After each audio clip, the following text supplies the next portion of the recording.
এটা আপনাদের সাথে শেয়ার করার। হয়তো আপনারা শুনেছেন বা হোয়াটসঅ্যাপে আপনারাও হয়তো পেয়েছেন, কিন্তু যারা পাননি তাদের জন্যই আমি আজকে এটা পড়ে শোনাচ্ছি আপনাদেরকে। একটু ধৈর্য ধরে 5 মিনিট মনে হয় লাগবে না, তার কমই লাগবে। তাহলে শুরু করি। এটা একটা ছোট গল্প। গল্পটির নাম আশ্রয়। আপনি কি করেন? Joint video, Farakka. সপ্তাহ শেষে ফেরেন?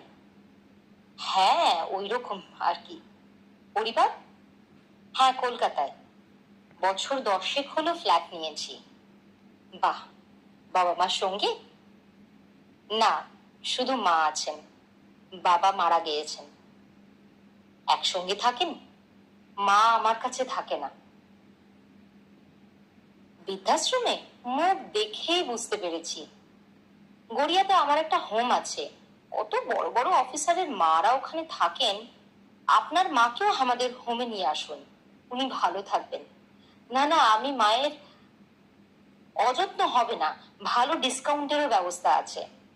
আপনি ভুল করছেন, মা আমার কাছে থাকে না, আমি মায়ের কাছে থাকি। আসলে জন্মদাত্রীকে আশ্রয় দেওয়ার ক্ষমতা সন্তানের থাকে না।